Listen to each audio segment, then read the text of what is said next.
Hello my dear friends, welcome to middle class family vlogs. ಎಲ್ಲರೂ ಹೇಗಿದ್ದೀರಾ ಅಂತ comment ಮಾಡಿ ತಿಳಿಸಿ. ಸುಮಾರು ಜನ ಶಾರ್ಟ್ಸ್ನ ನೋಡಿ ತುಂಬಾ ಎಂಜಾಯ್ ಮಾಡ್ತಾ ಇದ್ದೀರಾ. Thank you so much.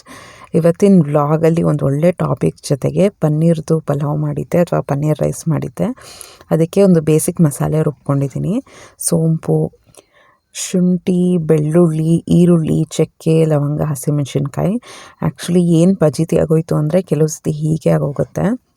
ಶುಂಠಿ ಇಟ್ಕೊಂಡಿದ್ದೆ ಹಾಕೋಣ ಅಂತ, ನೀವು ನೋಡ್ತಾ ಇರ್ಬೋದು ಪ್ಲೇಟಲ್ಲಿ ಹಾಕೇ ಇಲ್ಲ, ಆಮೇಲೆ ಜಜ್ಜಿಬಿಟ್ಟು ಹಾಕಿದ್ದೀನಿ. ಸೊ ನೀವು ಮರಿಬೇಡಿ ಆಯಿತಾ. ಇದ್ರ ಜೊತೆಗೆ ಪುದೀನ, ಕೊತ್ತಂಬರಿ ಸೊಪ್ಪನ್ನು ಆ್ಯಡ್ ಮಾಡ್ಕೊಳ್ಳಿ. ನಮ್ಮ ಮನೇಲಿ ಖಾಲಿಯಾಗಿತ್ತು. ಇದು ಬಂದು ಸಂಡೇ ವ್ಲಾಗ್ ಆಗಿರುತ್ತೆ.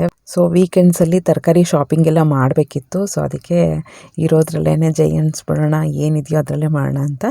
ಬಟ್ ಹೆಲ್ದಿನೇ, ಎಷ್ಟೊಂದು ಪ್ರೋಟೀನ್ ಯೂಸ್ ಮಾಡಿದ್ದೀನಿ, ಕಾರ್ಬೋಹೈಡ್ರೇಟ್ಸು ಎಲ್ಲ ಯೂಸ್ ಮಾಡಿದ್ದೀನಿ. ಜೊತೆಗೆ ಕ್ಯಾರೆಟ್ ಇತ್ತು, ಅದನ್ನೇ ಎಲ್ಲ ಫ್ರಿಜ್ಜಲ್ಲಿರೋ ವೆಜಿಟೇಬಲ್ಸ್ ಎಲ್ಲ ಖಾಲಿ ಮಾಡೋಣ ಅಂತ ಈ ಥರ ಒಂದು ರೈಸ್ ರೆಸಿಪಿ ಮಾಡ್ತಾಯಿದ್ದೀನಿ. ಎಣ್ಣೆ ಹಾಕಿ ಮಸಾಲೆ ಐಟಮ್ಸ್ ಏನೇನಿದೆ, ಕಲ್ಲು ಹೂವು ಮತ್ತು ಪಲಾವ್ ಎಲೆ, ಏನೇನು ಐಟಮ್ಸ್ ಇದೆಯಲ್ಲ ಅದನ್ನೆಲ್ಲ ಹಾಕಿ ಆಯಿತಾ. ಸ್ಟಾರ್ ಅನೀಸ್ ಇರ್ಬೋದು, ಮರಾಠಿ ಮೊಗ್ಗಿರ್ಬೋದು, ಇದನ್ನೆಲ್ಲ ಹಾಕಿ ಸ್ವಲ್ಪ ಈರುಳ್ಳಿ, ಬೆಳ್ಳುಳ್ಳಿ, ಈರುಳ್ಳಿ, ಟೊಮ್ಯಾಟೊ ಎಲ್ಲ ಹಾಕಿ ನೆಕ್ಸ್ಟ್ ಖಾರದ ಪುಡಿ, ಧನಿಯಾ ಪುಡಿ ಯೂಸ್ ಮಾಡಿದ್ದೀನಿ. ನಾನು ಸ್ವಲ್ಪ ಕಾಯಿನೂ ರುಬ್ಬಕ್ಕೆ ಹಾಕ್ಕೊಂಡಿದ್ದೀನಿ. ಕಾಯಿ ಯೂಸ್ ಮಾಡಿದ್ರೆ ಇಲ್ಲಿ ಮೊಸರು ಯೂಸ್ ಮಾಡಬೇಡಿ. ನಾನು ಅಲ್ಲಿ ಕಾಯಿ ಯೂಸ್ ಮಾಡಿದ್ದೀನಲ್ಲ ಅದಕ್ಕೆ ಮೊಸರು ಯೂಸ್ ಮಾಡಿಲ್ಲ. ಇಲ್ಲಿ ಮೊಸರು ಯೂಸ್ ಮಾಡಿದ್ರೆ ಅಲ್ಲಿ ಕಾಯಿ ಯೂಸ್ ಮಾಡೋ ಅವಶ್ಯಕತೆ ಇಲ್ಲ. ಕೆಲವ್ರು ಎರಡೂ ಯೂಸ್ ಮಾಡ್ತಾರೆ, ಬಟ್ ಒಂದು ಯೂಸ್ ಮಾಡಿದ್ರೆ ಟೇಸ್ಟ್ ಚೆನ್ನಾಗಿರುತ್ತೆ. ಇದನ್ನೆಲ್ಲ ಚೆನ್ನಾಗಿ ಫ್ರೈ ಮಾಡ್ಕೊತಾ ಇದ್ದೀನಿ. ಸಿಂಪಲಪ್ಪ. ನಾನು ಯಾವಾಗಲೂ ರೈಸ್ ರೆಸಿಪಿ ಹೇಗೆ ಮಾಡ್ತೀನಿ ಅಂದರೆ ಯಾವಾಗಲೂ ಅಷ್ಟೇ ಒಳ್ಳೆ ಫ್ಲೇವರ್ಸ್ ಇರಬೇಕು. ಆಮೇಲೆ ಜಾಸ್ತಿನೂ ಮಾಡೋಕ್ಕೆ ಹೋಗಲ್ಲ, ಸ್ವಲ್ಪ ಒಂದು ಹೊತ್ತಿಗೆ ಬಿಸಿ ಬಿಸಿಯಾಗಿ ತಿನ್ಕೊಂಡ್ರೆ ಚೆನ್ನಾಗಿರುತ್ತೆ. ಆ ರೀತಿ ಪ್ಲ್ಯಾನ್ ಮಾಡ್ಕೊಂಡು ಮಾಡ್ತಾಯಿರ್ತೀನಿ. ಆಮೇಲೆ ಒಂದು 100 ಗ್ರಾಮ್ಸ್ದು ಅನಿಸುತ್ತೆ, ಅದು ಫುಲ್ಲು ಕ್ಯೂಬ್ ಬರುತ್ತಲ್ವ, 200 ಗ್ರಾಮ್ಸ್ದು ಅನಿಸುತ್ತೆ, ಪನ್ನೀರ್ದು ಫುಲ್ಲು ಹಾಕಿದ್ದೀನಿ. ಮಕ್ಕಳಿಗೆ, ಹಸ್ಬೆಂಡ್ಗೆ ಎಲ್ಲ ತುಂಬಾ ಇಷ್ಟ ಆಗೋಯಿತು. ಆಮೇಲೆ ಹೆಲ್ದಿ ಕೂಡ ಅಲ್ವಾ, ಮಕ್ಕಳಿಗೆ ಪನ್ನೀರ್ ಅಂದರೆ ತುಂಬ ಇಷ್ಟ ಆಗುತ್ತೆ. ಸೊ ಅದಕ್ಕೆ ಎಲ್ಲ ಪನ್ನೀರ್ ಫುಲ್ ಕ್ಯೂಬ್ ಬರುತ್ತಲ್ವ, ಅದು 90 ರೂಪಾಯಿ 95 ರೂಪಾಯಿ ಅಷ್ಟೇ. ಅದನ್ನು ಫುಲ್ ಹಾಕಿ ನಮಗೂ ಒಂದು ನೆಮ್ಮದಿ, ಸರಿ ಇವತ್ತಿಂದು ಪ್ರೋಟೀನ್ ಸೋರ್ಸ್ ಚೆನ್ನಾಗೇ ಸಿಕ್ಕಿದೆ ಅಂತ. ಅದಕ್ಕೆ ಈ ರೀತಿ ಒಂದು ರೈಸ್ ರೆಸಿಪಿ ಮಾಡಿದ್ದೆ. ನೆಕ್ಸ್ಟು ಫ್ರೆಂಡ್ಸ್, ಇವತ್ತಿನ ವ್ಲಾಗಲ್ಲಿ ನಮ್ಮ ಲೈಫಲ್ಲಿ ಯಾವ ಟಫ್ ಟೈಮ್ಸ್ ಬರುತ್ತೆ, ಅದನ್ನು ಯಾವ ರೀತಿ ಓವರ್ಕಮ್ ಮಾಡೋದು ಅಂತ ಮಾತಾಡ್ತಾ ಹೋಗೋಣ. ಲೈಫ್ ಅಂದಮೇಲೆ ಅಪ್ಸ್ ಆ್ಯಂಡ್ ಡೌನ್ಸು. ಸೊ ಆ ರೀತಿ ಟಫ್ ಟೈಮ್ಸ್ ಬಂದಾಗ ಯಾವ ರೀತಿ ಅದನ್ನು ಈಸಾಗಿ ಕಾಮಾಗಿ ಹ್ಯಾಂಡಲ್ ಮಾಡೋದು ಅಂತ ನೋಡ್ತಾ ಹೋಗೋಣ. ಫಸ್ಟ್ ಟಫ್ ಟೈಮ್ ಯಾವುದು ಅಂದರೆ, ಯಾರ್ದನ್ನ ಡೆತ್ ಆಗಿದೆ ಅಂದರೆ ತುಂಬಾ ಕಷ್ಟ ಆಗುತ್ತೆ. ಅದಕ್ಕೆ ನಾನು ಅದನ್ನು ಫಸ್ಟಲ್ಲಿ ಹೇಳ್ತಾ ಇದ್ದೀನಿ. ಎಲ್ಲ ಲೈಫಲ್ಲಿ ಪ್ರಾಬ್ಲಮ್ನ ಸಾಲ್ವ್ ಮಾಡ್ಕೊಂಬಿಡ್ಬೋದು, ಬಟ್ ನಮ್ಗೆ ಇಷ್ಟ ಆದವರು, ನಮಗೆ ಬೇಕಾಗಿರೋರು, ನಾವು ತುಂಬ ಅವ್ರ ಮೇಲೆ ಡಿಪೆಂಡ್ ಆಗಿದ್ದೀವಿ, ಆ ಪರ್ಸನ್ನೇ ಇಲ್ಲ ಅಂತ ಗೊತ್ತಾದ ಮೇಲೆ ಅಂತೂ ಲೈಫು ತುಂಬ ಕಷ್ಟ. ಇಮ್ಯಾಜಿನೂ ಮಾಡ್ಕೊಳ್ಳೋದ ನಮ್ಮ ಲೈಫ್ ಆ ಥರ ಇರೋಕ್ಕೆ ಸಾಧ್ಯನೇ ಇಲ್ಲ ಅಂತ. ಎಮೋಷ್ನಲ್ ಆಗಿ ಹೋಗ್ತೀವಿ, ಸ್ವಲ್ಪ ಮೆಂಟಲ್ ಸ್ಟೆಬಿಲಿಟಿ ಇರಲ್ಲ. ಎಲ್ಲ ಕಾಮನ್ನು ಡಿಪ್ರೆಷನ್ಗೆ ಹೋಗೋದು. ಯಾಕೆಂದರೆ ಎಲ್ಲ ನಾವು ಅಷ್ಟೊಂದು ಡಿಪೆಂಡ್ ಆಗಿರ್ತೀವಿ ಆ ಮನುಷ್ಯನ ಮೇಲೆ. ನಾಟ್ ಬಿ ಅವರಿಂದ ಏನೋ ಆಗುತ್ತೆ ಅಂತಲ್ಲ, ಬಟ್ ಅದು ಎಮೋಷ್ನಲ್ ಕನೆಕ್ಷನ್ ಇರುತ್ತಲ್ಲ, ಆ ಮನುಷ್ಯ ಇಲ್ಲ ಅಂತ ಗೊತ್ತಾದಮೇಲೆ ತುಂಬಾ ಬೇಜಾರಾಗುತ್ತೆ.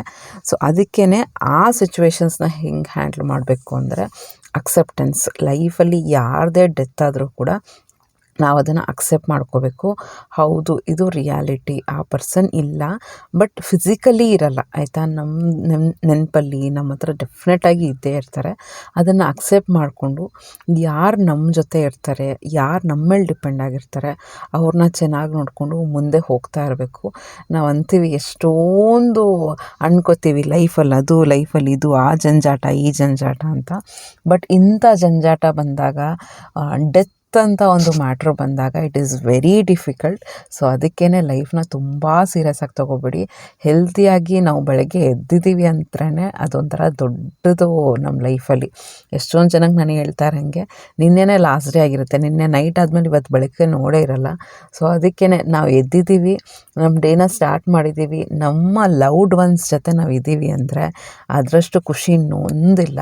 ಸೊ ಅದನ್ನು ಎಂಜಾಯ್ ಮಾಡ್ಕೋಬೇಕು. ಆ ಥರ ಸಿಚುವೇಶನ್ಸ್ ಬಂದಾಗ ದಯವಿಟ್ಟು ಅಕ್ಸೆಪ್ಟ್ ಮಾಡಿಕೊಂಡು ಮುಂದೆ ಹೇಗೆ ಲೈಫ್ನ ಲೀಡ್ ಮಾಡೋದು ಅಂತ ನೋಡ್ಕೋಬೇಕು. ಸೆಕೆಂಡ್ ಇಂಪಾರ್ಟೆಂಟ್ ಏನು ಅಂದರೆ ಹೆಲ್ತ್. ನನ್ನ ಡೆತ್ ಆದಮೇಲೆ ಹೆಲ್ತೇ ಏನಕ್ಕೆ ಇಟ್ಟಿದ್ದೀನಿ ಅಂದರೆ ಅದನ್ನು ಕೂಡ ಈಗ ಎಲ್ಲ ನಾರ್ಮಲ್ ಆಗಿರುತ್ತೆ. ನನ್ನ ಫ್ರೆಂಡ್ ಕೇಸಲ್ಲೇ ಸುಮಾರು ಜನ ಹೇಳಿದ್ದೀನಿ, ನಾನು 2 ಆ ಥರ ನೋಡಿದ್ದೀನಿ. ಎಲ್ಲ ನಾರ್ಮಲ್ ಆಗಿರುತ್ತೆ, ಎಷ್ಟು ಎಷ್ಟು ಅಂದರೆ ತುಂಬ ಒಳ್ಳೆ ಫ್ಯಾಮಿಲಿ, ಖುಷಿಯಾಗಿ ಲೈಫ್ ಅಂದರೆ ಇದೇನೆ, ಎಷ್ಟು ನೆಮ್ಮದಿಯಾಗಿ ಎಲ್ಲ ಇರ್ತೀವಿ. ಇದ್ದಕ್ಕಿದ್ದಂಗೆ ಹೆಲ್ತ್ ಹೇಗೆ ಅಪ್ಸೆಟ್ ಆಗುತ್ತೆ ಅಂದರೆ ಅಪ್ಪ ಹೀಗೂ ಆಗುತ್ತಾ ಅನ್ನೋ ಲೆವೆಲ್ ಟಫ್ ಟೈಮ್ ಬಂದ್ಬಿಡುತ್ತೆ. ಫಸ್ಟ್ ಈಗ ನಮ್ಮ ಲೇಡೀಸ್ ಪ್ರಾಬ್ಲಮ್ಮೇ ಇರ್ಬೋದು, ನಮಗೆ ಏನಾದ್ರು ಸಣ್ಣ ಪುಟ್ಟ ಆದರೂ ಕೂಡ ಫಸ್ಟು ಹೋಗಿ ಚೆಕಪ್ ಮಾಡ್ಕೊಳ್ಳೋದನ್ನು ನಾವು ಕಲ್ತ್ಕೋಬೇಕು. ಆ್ಯಕ್ಚುಲಿ 35 ಕ್ರಾಸ್ ಆಗಿದ ತಕ್ಷಣ ಲೈಫಲ್ಲಿ ಹೆಲ್ತ್ ಅಂದರೆ ತುಂಬ ಇಂಪಾರ್ಟೆಂಟ್ ಆಗುತ್ತೆ. ಸೊ ಅಪ್ಸ್ ಆ್ಯಂಡ್ ಡೌನ್ಸ್ ಬರೋಕ್ಕಿಂತ ಮೊದಲು ನಾವೇ ಸ್ವಲ್ಪ ಕಾನ್ಷಿಯಸ್ ಆಗಿ ಮೆಡಿಕಲ್ ಚೆಕಪ್ ಮಾಡ್ಕೊಳ್ಳೋದು ಇದನ್ನೆಲ್ಲ ಮಾಡ್ತಾ ಇರಬೇಕು. ನಮ್ಮಿಬ್ಬರು ಫ್ರೆಂಡ್ಸ್ಗೂ ಅಷ್ಟೇ ಕ್ಯಾನ್ಸರು ಆಯಿತಾ, ಅವ್ರಿಗೆ ಎಕ್ಸ್ಪೆಕ್ಟ್ ಮಾಡಲೇ ಇಲ್ಲ. 31 ಇಯರ್ಸ್ಗೆ ಕ್ಯಾನ್ಸರ್ ಬಂದಿದೆ. ಹೆರಿಡಿಟಿ ಇತ್ತು ಇಲ್ಲ ಅಂತಲ್ಲ, ಬಟ್ ಅವ್ರು ಎಕ್ಸ್ಪೆಕ್ಟ್ ಮಾಡ್ತಿದ್ದು ಅರೌಂಡ್ 40 ಬರ್ಬೋದು ಅಂತ. 31 ಜಸ್ಟ್ 30 ಕಂಪ್ಲೀಟ್ ಆಗಿ 31 ಬಂದಾಗಲೇ ಬ್ರೆಸ್ಟ್ ಕ್ಯಾನ್ಸರ್ ಡಿಟೆಕ್ಷನ್ ಆಯಿತು. ಎಷ್ಟು ಪ್ರಾಬ್ಲಮ್ ಆಯಿತು ಅಂದರೆ ಅವ್ರಿಗೆ ಅವ್ರ ಲೈಫಲ್ಲಿ ಇಮ್ಯಾಜಿನ್ ಮಾಡ್ಕೊಳ್ಳೋಕ್ಕೂ ಸಾಧ್ಯ ಇಲ್ಲ. ಬಟ್ ನನ್ನ ಫ್ರೆಂಡ್ಸ್ ಎಷ್ಟು ಚೆನ್ನಾಗಿ ಅದನ್ನು ಫೇಸ್ ಮಾಡಿದ್ರು ಅಂದರೆ ದೇ ವೇರ್ ಬೋಲ್ಡ್ ಎನಫ್. ಅಂದರೆ ಅವರು ಅಮ್ಮಂದು ನೋಡಿದ್ರು ಅದನ್ನು ಯಾವ ರೀತಿ ಅದನ್ನು ಫೇಸ್ ಮಾಡಬೇಕು ಅಂತ. ಸೊ ಅದಕ್ಕೆಲ್ಲ ಪ್ರಿಪೇರ್ ಆಗಿದ್ರು ಅವರು. ಕೀಮೋಥೆರಪಿ ಮಾಡಿಸ್ಕೊಂಡ್ರು, ಮತ್ತು ರೇಡಿಯೇಷನ್ ಮಾಡಿಸ್ಕೊಂಡ್ರು, ಸರ್ಜರಿ ಮಾಡಿಸ್ಕೊಂಡ್ರು, ಕೂದಲೆಲ್ಲ ಉದ್ರೋಯ್ತು. ಈ ಥರದ್ದೆಲ್ಲ ಅವಳನ್ನ ನೋಡಿದ್ರೆ, ಅವರಿಬ್ಬರನ್ನೂ ನೋಡಿದ್ರೆ ಎಷ್ಟು ಪ್ರೌಡ್ ಫೀಲ್ ಆಗುತ್ತೆ ಅಂದರೆ. ಆಮೇಲೆ ಬ್ರೆಸ್ಟ್ನ ರಿಮೂವ್ ಮಾಡಿದ್ರು. ಲೈಫು ಎಷ್ಟು ಚೆನ್ನಾಗಿ ಫೇಸ್ ಮಾಡಿದ್ರು ಅಂದರೆ ನಾನು ಯಾವಾಗಲೇ ಅವಳಿಗೆ ಕಾಲ್ ಮಾಡಿದಾಗಲೂ ಹೇಳ್ತೀನಿ, ನಿಜ ನೀನೊಂಥರ ಇನ್ಸ್ಪಿರೇಷನ್ ಕಣೆ. ಎಷ್ಟು ಅದು ಯಾವಾಗಲೂ ಅವರು ನನ್ನ ಟಿಯರ್ಸೇ ನೋಡಿಲ್ಲ, ಅವ್ರ ಕಣ್ಣೀರೇ ನೋಡಿಲ್ಲ. ಅಂದರೆ ಅನಿಸ್ತಿತ್ತು ಅವಳಿಗೆ ತುಂಬ ಟಫ್ ಅಂತ ಅನಿಸ್ತಾಯಿತ್ತು. ಆ ಕೀಮೋಥೆರಪಿ ಅದೆಲ್ಲ ಎಷ್ಟು ಪೇನ್ಫುಲ್ಲು. ಬಟ್ ಅವ್ರ ಫ್ಯಾಮಿಲಿ ಸಪೋರ್ಟ್ ಕೊಟ್ಟರು. ತೀರಾ ಒಬ್ಬಳಿಗೆ ತುಂಬ ಸಪೋರ್ಟ್ ಕೊಟ್ಟರು. ಬಟ್ ಇನ್ನೊಬ್ಳಿಗೆ ಅವಳಿಗೆ ಅಷ್ಟೊಂದು ಸಪೋರ್ಟ್ ಇರಲಿಲ್ಲ. ಬಟ್ ಅದನ್ನು ಅವಳು ಲೈಫ್ನ ಎಷ್ಟು ಚೆನ್ನಾಗಿ ಚಾಲೆಂಜಿಂಗ್ ಆಗಿ ತಗೊಂಡ್ಳು ಅಂದರೆ, ಇಲ್ಲ ಮಕ್ಕಳು ಬೇರೆ ಚಿಕ್ಕವರು, ನಾನು ಅದನ್ನು ಓವರ್ಕಮ್ ಮಾಡಬೇಕು, ಹೇಗಾನ ಇದನ್ನು ಸಾಲ್ವ್ ಮಾಡ್ಕೋಬೇಕು ಅಂದ್ಕೊಂಡು ತುಂಬ ಚೆನ್ನಾಗಿ ಲೀಡ್ ಮಾಡಿದ್ಲು. ಅದಕ್ಕೇ ಹೆಲ್ತ್ ಪ್ರಾಬ್ಲಮ್ಸ್ ಬಂದಾಗ ಅದಕ್ಕೆ ಮೆಷರ್ಸ್ನ ತೊಗೋಬೇಕು, ಧೈರ್ಯವಾಗಿ ಫೇಸ್ ಮಾಡೋದನ್ನು ಕಲಿಬೇಕು. ಆ್ಯಕ್ಚುಲಿ ನಮ್ಮ ವಿಲ್ ಪವರ್ ಇದ್ದರೆ ಎಂಥ ಹೆಲ್ತ್ ಇಶ್ಯೂಸನ್ನು ಅದನ್ನು ಸಾಲ್ವ್ ಮಾಡ್ಕೋಬೋದು. ಥರ್ಡ್ ಇಂಪಾರ್ಟೆಂಟ್ ಏನು ಅಂದರೆ ರಿಲೇಷನ್ಶಿಪ್ ಪ್ರಾಬ್ಲಮ್, ಬ್ರೇಕಪ್ ಆಗುತ್ತೆ. ತುಂಬ ಈಗ ಯಂಗ್ಸ್ಟರ್ಸ್ ಇರ್ಬೋದು ಅಥವಾ ದೊಡ್ಡವರಾದಮೇಲೆ ಮದುವೆ ಆದಮೇಲೂ ಕೂಡ ಏನೋ ರಿಲೇಷನ್ಶಿಪ್ಪಲ್ಲಿ ಬ್ರೇಕಪ್ ಆಗೋ ಸಾಧ್ಯತೆ ಇರುತ್ತೆ. ಇನ್ಫ್ಯಾಕ್ಟ್ ಬ್ರೇಕಪ್ ಅಂದರೆ ಸಪ್ರೇಟೇ ಆಗಬೇಕು ಅಂತ ಏನಿಲ್ಲ, ಸಣ್ಣ ಪುಟ್ಟ ಮನಸ್ತಾಪ ಅನ್ನೋದು ಬರ್ತಾ ಇರುತ್ತೆ. ಅದು ನಮಗೆ ತುಂಬ ಟಫ್ ಟೈಮ್ ಆಗುತ್ತೆ. ಯಾಕೆಂದರೆ ತುಂಬ ಪ್ರೀತಿಸಿರ್ತೀವಿ ಪಾರ್ಟ್ನರ್ಸ್ನ ಅಂತ ತಿಳ್ಕೊಳ್ಳಿ, ಅವರಿಂದ ಏನಾದರೂ ನೋವಾದಾಗ ತುಂಬ ಕಷ್ಟ ಆಗುತ್ತೆ. ಆಗ ನಮ್ಮ ಈಗೋನ ಸೈಡಲ್ಲಿ ಬಿಟ್ಟು ಸ್ವಲ್ಪ ನಾವೇ ಮುಂದೆ ಹೋಗಿ ನಮ್ಮ ರಿಲೇಷನ್ಶಿಪ್ನ ಕಾಪಾಡಿಕೊಂಡ್ರೆ ಲೈಫ್ ತುಂಬ ಚೆನ್ನಾಗಿರುತ್ತೆ ಅಂತಲೇ ಹೇಳ್ಬೋದು. Next fourth important tough time ಅಂದರೆ ಫಿನಾನ್ಷಿಯಲ್. ದುಡ್ಡು ಇಂಪಾರ್ಟೆಂಟ್ ಅಲ್ಲ ಅಂತ ಹೇಳ್ತಾರೆ, ಬಟ್ ಪ್ರಾಕ್ಟಿಕಲಿ ಹೇಳಬೇಕು ಅಂದರೆ ದುಡ್ಡು ತುಂಬಾ ಇಂಪಾರ್ಟೆಂಟು. ಏನೇ ಒಂದು ಸಣ್ಣ ₹1 ಚಾಕ್ಲೇಟ್ ತೊಗೋಬೇಕು ಅಂದರೂ ₹1 ಕೊಡಲೇಬೇಕು ನಾವು. ಲೈಫಲ್ಲಿ ಎಲ್ಲ ಸ್ಟೆಪ್ಸಲ್ಲೂ ದುಡ್ಡು ಇಂಪಾರ್ಟೆಂಟ್ ಆಗುತ್ತೆ. ಫೈನಾನ್ಷಿಯಲಿ ತುಂಬ ಕೊಲ್ಯಾಪ್ಸ್ ಆದಾಗ, ಅಂದರೆ ನಮಗೆ ಏನೋ ಒಂದು ಸೋರ್ಸ್ ಆಫ್ ಇನ್ಕಮ್ ಬರ್ತಾ ಇರುತ್ತೆ ಅಥವಾ ಏನೋ ಒಂದು ಬಿಸ್ನೆಸ್ ಮಾಡ್ತಾ ಇರ್ತೀವಿ, ತುಂಬ ಲಾಸ್ ಆದಾಗ ಎಷ್ಟು ಕಷ್ಟ ಆಗುತ್ತೆ ಅಂದರೆ ಮತ್ತೆ ಟೇಕ್ ಆಫ್ ತೊಗೊಳ್ಳೋದು ಲೈಫ್ನ ಕಷ್ಟ ಆಗುತ್ತೆ. ಸೊ ಅದಕ್ಕೇ ಪ್ಲ್ಯಾನಿಂಗ್ ಫಸ್ಟ್ ಆಫ್ ಆಲ್ ಇದನ್ನು ತಡೆಗಟ್ಟಬೇಕು. ಹೆಂಗಾನ ಫೈನಾನ್ಷಿಯಲಿ ನಾವು ಸ್ಟೇಬಲ್ ಆಗಿರಬೇಕು, ಏನಾದರೂ ಒಂದು ಬ್ಯಾಕಪ್ ಇಟ್ಕೊಂಡೇ ಇರಬೇಕು. ತುಂಬ ಡಿವಾಸ್ಟಿಂಗ್ ಆಗಿ ಅಂದರೆ ಎಲ್ಲ ಪಾಪರ್ ಆಗೋ ಲೆವೆಲ್ಗೆ ನಾವು ಹೋಗಬಾರ್ದು. ಬಟ್ ಲೈಫು ಹೇಳಕ್ಕೆ ಬರಲ್ಲ, ಗಾಡ್ ಪ್ಲ್ಯಾನ್ ಏನೇನಿದೆ ಅಂತ ಹೇಳಕ್ಕೆ ಬರಲ್ಲ. ಫುಲ್ಲು ಪ್ರಾಪರ್ ಆಗ್ಬೋದು, ಆದರೂ ಕೂಡ ಝೀರೋಯಿಂದ ಹೇಗೆ ಸ್ಟಾರ್ಟ್ ಮಾಡ್ಕೊಳ್ಳೋದು ಅಂದರೆ ಜಸ್ಟ್ ನಿಮ್ಮದ್ರಲ್ಲಿ ಒಂದು ಮೋಟಿವೇಶನ್ ಬೇಕು ಅಷ್ಟೇ. ನೆಕ್ಸ್ಟ್ ಇಂಪಾರ್ಟೆಂಟ್ ಟಫ್ ಟೈಮ್ ಅಂದರೆ ಮೆಂಟಲ್ ಸ್ಟ್ರೆಸ್ಸು. ಇದಂತೂ ತುಂಬ ವರ್ಸ್ಟ್ ಅಂತಲೇ ಹೇಳ್ಬೋದು. ಮೆಂಟಲ್ ಅಂದರೆ ನಾವೇ ಸ್ಟ್ರೆಸ್ ತೊಗೊಳ್ತಾ ಇರ್ತೀವಿ, ಮನೆ ವಿಷಯಕ್ಕೆ, ಹೊರಗಡೆ ವಿಷಯಕ್ಕೆ, ಮಕ್ಕಳ ವಿಷಯಕ್ಕೆ, ಅಥವಾ ಏನೋ ಒಂದು XYZ ರೀಸನ್ಗೋಸ್ಕರ ತುಂಬ ಮೆಂಟಲಿ ಒಂಥರ ಡಿಪ್ರೆಷನ್ ಆಗೋಗ್ಬಿಡ್ತಿರ್ತೀವಿ. ಏನೋ ಯೋಚನೆ ಮಾಡ್ತಿರ್ತೀವಿ, ಏನೋ ಕೆಲಸ ಮಾಡ್ತಾಯಿದ್ರು ಅದ್ರ ಮೇಲೆ ಮನಸ್ಸೇ ಆಗಲ್ಲ, ತಲೆಯೆಲ್ಲ ಅದೇ ತುಂಬ್ಕೊಂಡಿರುತ್ತೆ. ಅಯ್ಯೋ ಹೀಗಾಯ್ತಲ್ಲ ಅಂತ. ಆ ಟಫ್ ಟೈಮ್ನ ಹೊರಗಡೆ ಬರಬೇಕು ಅಂದರೆ ಒಂದೇ ಒಂದು ಸೊಲ್ಯೂಷನ್ ಅಂದರೆ ಅದು ನೋಡಿ, ಕೆಲವು ನಿಮ್ಮ ಕಂಟ್ರೋಲಲ್ಲಿ ಇರುತ್ತೆ. ಅಂಥ ಸಿಚುವೇಶನ್ಸ್ನ ನೀವು ಚೇಂಜ್ ಮಾಡ್ಕೊಳ್ಳಿ. ಕೆಲವು ಸಿಚುವೇಶನ್ಸು ನಿಮ್ಮ ಕಂಟ್ರೋಲಲ್ಲಿ ಇಲ್ಲ ಅಂದರೆ ಪ್ಲೀಸ್ ಅದನ್ನು ಅಕ್ಸೆಪ್ಟ್ ಮಾಡಿಕೊಂಡು ನಿಮ್ಮನ್ನು ನೀವು ತುಂಬ ಡೈವರ್ಟ್ ಮಾಡ್ಕೊಂಬಿಡಿ. ಯಾವ ಲೆವೆಲ್ಗೆ ಅಂದರೆ ಸುಮಾರು ಜನ ಕಮೆಂಟ್ ಮಾಡ್ತಾರೆ, ನಾನು ಕೆಲಸ ಮಾಡ್ತಾಯಿದ್ರು ಅದರಲ್ಲಿ ಮೂಡೇ ಇರಲ್ಲ, ಅದೇ ಯೋಚನೆ ಮಾಡ್ತಿರ್ತೀನಿ ಅಂತ. ಅಲ್ಲೇ ತಪ್ಪು ಮಾಡ್ತಿರೋದು ನಾವು ಏನು ಕೆಲಸ ಮಾಡ್ತೀವಿ ಅದನ್ನು ಮಾಡ್ಬೋದು ಫ್ರೆಂಡ್ಸ್. ನಾನೇ ಪರ್ಸ್ನಲ್ ಎಕ್ಸ್ಪೀರಿಯೆನ್ಸ್, ನನಗೇನಾದರೂ ತುಂಬ ಸ್ಟ್ರೆಸ್ ಆಗಿದೆ ಅಂದರೆ ಆ ವಿಷಯದ ಬಗ್ಗೆ ಕಂಪ್ಲೀಟಾಗಿ ಮರ್ತು ಬಿಡ್ತೀನಿ. ನಾನು ಕಂಪ್ಲೀಟಾಗಿ ಒಂದು ಅರ್ಧ ಗಂಟೆ 1 ಅವರ್ ಚಾಲೆಂಜ್ ಇಟ್ಕೊಂಡು ಮರ್ತೇ ಬಿಡ್ತೀನಿ. ಫುಲ್ಲು ಪಾತ್ರೆ ತೊಳೆಯೋದಿದ್ರೆ ನೀಟಾಗಿ ತೊಳಿತೀನಿ, ಅಡುಗೆ ಮನೆ ಕ್ಲೀನ್ ಮಾಡ್ತೀನಿ, ವಾರ್ಡ್ರೋಬ್ ಕ್ಲೀನ್ ಮಾಡ್ತೀನಿ, ಮಕ್ಕಳ ಜೊತೆ ಟೈಮ್ ಸ್ಪೆಂಡ್ ಮಾಡ್ತೀನಿ, ಓದ್ತೀನಿ. ಎಲ್ಲ ನಮ್ಮ ಮೈಂಡ್ ಸೆಟ್ಟು ನಾವು ಹೇಗೆ ಅದನ್ನು ನಾರ್ಮಲೈಸ್ ಮಾಡಿಕೊಂಡು ಹೇಗೆ ಅದನ್ನು ಟ್ರ್ಯಾಕಿಗೆ ತರ್ತೀವಿ ನಮ್ಮ ಹತ್ರ ಇರುತ್ತೆ. ನನ್ನ ಕೈಲಿ ಆಗಲ್ಲ ಅಂದರೆ ಆಗಲ್ಲ ಫ್ರೆಂಡ್ಸ್, ಎಲ್ಲ ನಮ್ಮ ವಿಲ್ ಪವರ್ ಅಷ್ಟೇ. ನನ್ನ ಕೈಲಿ ಆಗುತ್ತೆ, ನಾನು ಅದನ್ನು ಬ್ಯಾಕ್ ಟ್ರ್ಯಾಕಿಗೆ ತರ್ತೀನಿ. ಈ ಥರ ಥಿಂಕ್ ಮಾಡಿಕೊಂಡು ಅದನ್ನು ನಾರ್ಮಲೈಸ್ ಮಾಡಿಕೊಂಡು ಮೆಂಟಲ್ ಸ್ಟ್ರೆಸ್ನ ಕಡಿಮೆ ಮಾಡ್ಕೋಬೇಕು. ತುಂಬಾ ಬ್ಯುಸಿ ಆಗಿಬಿಡಬೇಕು. ನೆಕ್ಸ್ಟ್ ಇಂಪಾರ್ಟೆಂಟ್ ಆಫ್ ಟೈಮ್ ಅಂದರೆ ಯಾರಾದರೂ ನಮ್ಮನ್ನು ರಿಜೆಕ್ಟ್ ಮಾಡಿದಾಗ, ಏನೋ ಇಷ್ಟಪಟ್ಟಿರ್ತೀವಿ, ಏನೋ ಜಾಬ್ ಟ್ರೈ ಮಾಡಿರ್ತೀವಿ, ಯಾವುದೋ ಒಂದು ಪ್ರಪೋಸಲ್ ಟ್ರೈ ಮಾಡಿರ್ತೀವಿ, ಅಲ್ಲಿಂದ ರಿಜೆಕ್ಟ್ ಆದಾಗ ತುಂಬ ಕಷ್ಟ. ಅದು ಆ್ಯಕ್ಚುಲಿ ಅಕ್ಸೆಪ್ಟ್ ಮಾಡ್ಕೊಳ್ಳೋದು ತುಂಬ ಕಷ್ಟ. ಬಟ್ ಅದನ್ನು ಅಕ್ಸೆಪ್ಟ್ ಮಾಡಿಕೊಂಡು ನಂದು ಅಲ್ಲಿ ಇಲ್ವೇನೋ, maybe best god plan ಮಾಡಿದ್ದಾನೇನೋ ಅಂದ್ಕೊಂಡು ಮುಂದೆ ಹೋಗ್ತಾ ಇರಬೇಕು. ನೆಕ್ಸ್ಟ್ ತುಂಬ ಟಫ್ ಟೈಮ್ ಏನು ಅಂದರೆ ಫ್ಯಾಮಿಲಿ ಫೈಟ್ಸು. ಇದಂತೂ ವರ್ಸ್ಟು. ಮನೇಲಿ ಈ ವಿಷಯಕ್ಕೂ ಜಗಳ ಆಗುತ್ತಾ ಅನ್ನೋ ಲೆವೆಲ್ಗೆ ಆಗ್ಬಿಡುತ್ತೆ ಕೆಲವು ಸತಿ. ಅದಕ್ಕೇ ಆ ಫ್ಯಾಮಿಲಿ ಫೈಟ್ಸ್ ಕಡಿಮೆ ಆಗಬೇಕು ಅಂದರೆ ಮಾತು ಕಡಿಮೆ ಆಗಬೇಕು. ಬೆಸ್ಟ್ ಸೊಲ್ಯೂಷನ್ ಅಂದರೆ ವಾದ ಮಾಡೋದು, ಅನ್ನೆಸೆಸರಿಯಾಗಿ ಮಾತಾಡೋದು, ಚಿಕ್ಕ ವಿಷಯನ ದೊಡ್ಡದು ಮಾಡೋದು, ಇಂಥದ್ದೆಲ್ಲ ಮಾಡೋ ಬದಲು ಏನೇ ವ್ಯಕ್ತಿ ಅವರಂತೂ ಚೇಂಜ್ ಆಗಲ್ಲ ಅಂತ ಗೊತ್ತಾದಮೇಲೆ ನಾವೇ ಚೇಂಜ್ ಆಗಿಬಿಟ್ಟು ನಾವೇ ಸೈಲೆಂಟ್ ಆಗಿರೋದು ಬೆಸ್ಟು. ಆಯಿತಾ? ನಮಗೆ ರಿಲೇಷನ್ಶಿಪ್ ಮುಖ್ಯ, ಫ್ಯಾಮಿಲಿಲಿ ನೆಮ್ಮದಿ ಮುಖ್ಯ, ಮಕ್ಕಳ ಮುಂದೆ ಜಗಳ ಆಡ್ದಿರೋದು ಮುಖ್ಯ. ಇದ್ದು ನೋಡಿ, ಸೈಲೆಂಟಾಗಿ ಇದ್ದು ನೋಡಿ, ಲೈಫಲ್ಲಿ ಮತ್ತು ಫ್ಯಾಮಿಲಿಯಲ್ಲಿ ಮನೇಲಿ ಎಷ್ಟೂ ನೆಮ್ಮದಿಯಾಗಿರುತ್ತೆ. ಸೊ ಕೆಲವು ಸತಿ ನಾವೇ ತಪ್ಪು ಮಾಡ್ತಿರ್ತೀವಿ, ನಾವೇ ಜೋರಾಗಿ ಮಾತಾಡ್ತಿರ್ತೀವಿ. ಅದನ್ನು ನಾವೇ ಚೇಂಜ್ ಮಾಡ್ಕೋಬೋದಲ್ವ? ಕಡಿಮೆ ಮಾತಾಡಿಕೊಂಡು ಫ್ಯಾಮಿಲಿಯಲ್ಲಿ ಫೈಟ್ಸ್ ಕಡಿಮೆ ಮಾಡ್ಕೋಬೇಕು. ಇದನ್ನೇನು ತೋರಿಸ್ತಾ ಇದ್ದೀನಿ ಅಂದರೆ, ಬೆಳಗ್ಗೆ ಎಲ್ಲ ಈ ಥರ ಶೆಡ್ಯೂಲ್ ಆಯಿತಾ, ಸಂಜೆ ದೇವಸ್ಥಾನಕ್ಕೆ ಹೋಗಿದ್ವಿ. ಈ ಶಿವಂದು ದೇವಸ್ಥಾನ ಇದೆ ಅಲ್ಲಿ, ಮತ್ತು ಸಾಯಿಬಾಬಾ ದೇವಸ್ಥಾನ ಇದೆ. ಅಲ್ಲೇ ಒಂದು ಮ್ಯೂಸಿಕಲ್ ಕಾನ್ಸರ್ಟು ಇತ್ತು, ಹಸ್ಬೆಂಡ್ ಅವ್ರ ಸೈಡ್ ಅವ್ರ ಗ್ರೂಪ್ ಅವ್ರದ್ದು. ಸೊ ಅದನ್ನೆಲ್ಲ ಅಟೆಂಡ್ ಮಾಡೋಕ್ಕೆ ಹೋಗಿದ್ವಿ. ಒಂಥರ ಫ್ಯಾಮಿಲಿ ಟೈಮ್ ತುಂಬಾ ಚೆನ್ನಾಗಿತ್ತು. ಈ ವೀಕೆಂಡ್ ಅಂತೂ ಎಷ್ಟು ಬಿಂದಾಸಾಗಿ ಎಂಜಾಯ್ ಮಾಡಿದ್ದೀವಿ ಅಂದರೆ, ಅದು ಫಾದರ್ಸ್ ಡೇ ಇತ್ತಾ. ನನ್ನ ಮಕ್ಕಳು ಎಷ್ಟು ಪ್ರಿಪೇರ್ ಆಗಿದ್ರು ಗೊತ್ತಾ, ಏನೇನೋ ಮಾಡಿ ಅವ್ರಿಗೆ ಹ್ಯಾಪಿಯಾಗಿ ಮಾಡಿ ಒಂಥರ ಸ್ಪೆಷಲ್ ಫೀಲ್ ಮಾಡಿಸಿ ಎಷ್ಟು ಚೆನ್ನಾಗಿ ಮಾಡಿದ್ರು. ಅದನ್ನು ನೆಕ್ಸ್ಟ್ ವ್ಲಾಗಲ್ಲಿ ಹಾಕ್ತೀನಿ ಆಯಿತಾ. ನೆಕ್ಸ್ಟ್ ಬಂದು ಯಾರಾನ ಮೋಸ ಮಾಡಿದ್ರೆ ಅದೇ ಯೋಚನೆ ಬರ್ತಾ ಇರುತ್ತೆ. ಹೆಂಗಪ್ಪ ಅವ್ರು ನನ್ನ ಮೋಸ ಮಾಡಿದ್ರು, ಹೆಂಗೆ ಅಂತ ಅದ್ರ ಬಗ್ಗೆನೇ ಬೇಜಾರಾಗ್ತಾ ಇರುತ್ತೆ. ಅದನ್ನು ಹೇಗೆ ಅಂದರೆ, ಅವ್ರನ್ನ ಅವಾಯ್ಡ್ ಮಾಡಿ. ಒಂದು ಸತಿ ಮೋಸ ಹೋಗ್ಬಿಟ್ರೆ ಇನ್ನೊಂದು ಮೂರ್ಖತನ ಏನು ಅಂದರೆ, ಅವ್ರನ್ನೇ ಪದೇ ನಂಬ್ತಾ ಕೂತ್ಕೊಳ್ಳೋದು. ಅದನ್ನು ಮಾಡೋಕ್ಕೆ ಹೋಗ್ಬೇಡಿ. ಅವ್ರನ್ನ ಅವಾಯ್ಡ್ ಮಾಡಿ ಲೈಫಲ್ಲಿ ಮುಂದೆ ಹೋಗ್ತಾ ಇರಿ.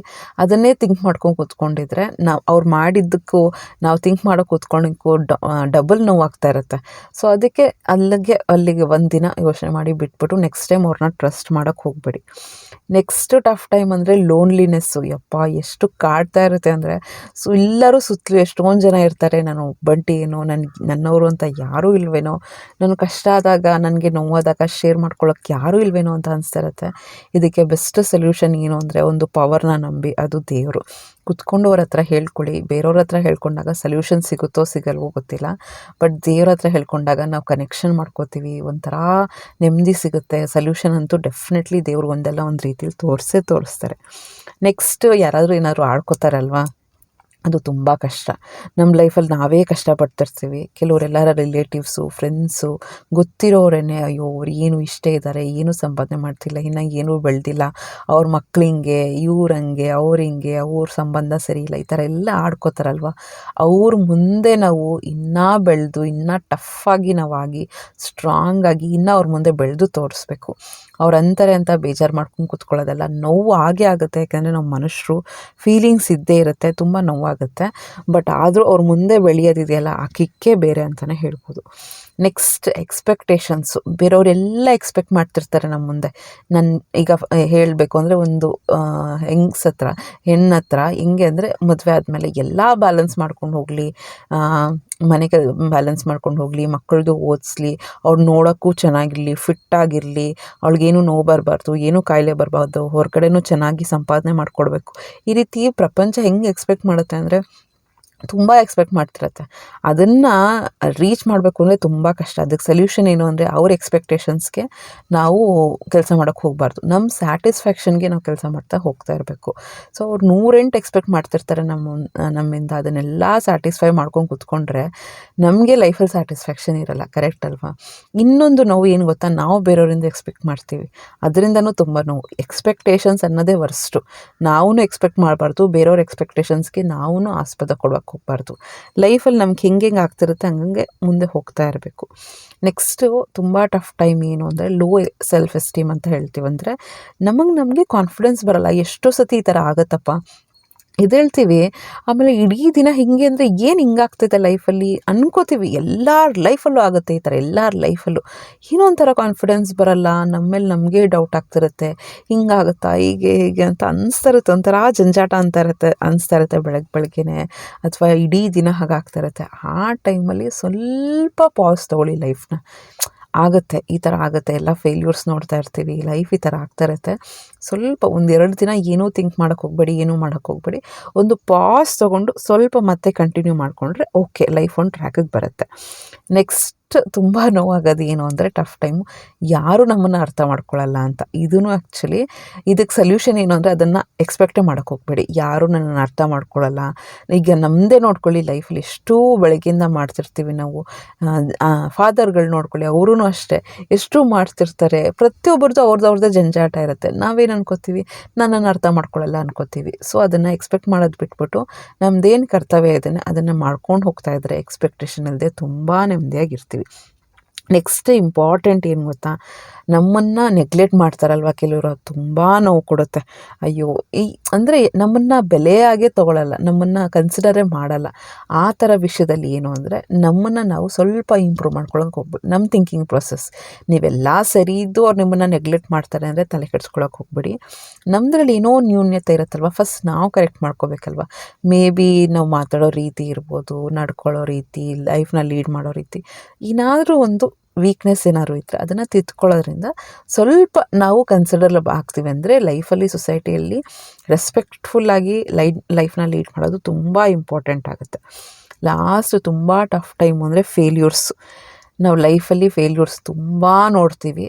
ಅದನ್ನು ಒಂದು ಪಾಠದ ಥರ ತೊಗೊಂಡು ಲೈಫ್ನ ಮುಂದೆ ತೊಗೊಂಡು ಹೋಗ್ತಾಯಿದ್ರೆ ಲೈಫ್ನ ಸುಸೂತ್ರವಾಗಿ ಹ್ಯಾಪಿಯಾಗಿ ನಾವು ಲೈಫ್ ಲೀಡ್ ಮಾಡ್ಬೋದು. ಇದನ್ನೇನು ತೋರಿಸ್ತಾ ಇದ್ದೀನಿ ಅಂದರೆ, ಶಾಪಿಂಗ್ ಹೋಗಿದ್ವಿ, ಎಷ್ಟೊಂದು ತೊಗೊಂಡಿದ್ದೀವಿ. ಮೇನ್ಲಿ ನಮ್ಮ ಚಿಕ್ಕ ಮೇಡಮ್ಗೋಸ್ಕರನೇ ಆಲ್ಮೋಸ್ಟ್ 1 ವರ್ಷ ಆಗಿರುತ್ತೆ ಅವಳಿಗೆ ಪ್ಯಾಂಟ್ಸು ಅದೆಲ್ಲ ತೆಗೆದು. ಅದಕ್ಕೆ ಒಳ್ಳೊಳ್ಳೆ ಕಲೆಕ್ಷನ್ಸ್ ತೆಗೆದಿದ್ದೀನಿ, ಮುಂದಿನ ವ್ಲಾಗಲ್ಲಿ ತೋರಿಸ್ತೀನಿ. ಸೊ ಹೋಪ್ ಈ ವಿಡಿಯೋ ಇಷ್ಟ ಆಗಿದೆ ಅಂದ್ಕೊಳ್ತೀನಿ ಫ್ರೆಂಡ್ಸ್. ಇಷ್ಟ ಆಗಿದ್ರೆ ಸಬ್ಸ್ಕ್ರೈಬ್ ಮಾಡಿಕೊಂಡು ಲೈಕ್ ಮಾಡಿ, ಶೇರ್ ಮಾಡಿ, ಕಮೆಂಟ್ ಮಾಡಿ. ಮುಂದಿನ ವ್ಲಾಗಲ್ಲಿ ಸಿಗ್ತೀನಿ. ನಮಸ್ಕಾರ. ಎಲ್ಲರಿಗೂ ಒಳ್ಳೆಯದಾಗಲಿ. ಟಫ್ ಟೈಮ್ಸ್ ಬಂದೇ ಬರುತ್ತೆ, ಅದನ್ನು ಟಫಾಗಿ ಹ್ಯಾಂಡಲ್ ಮಾಡಿ.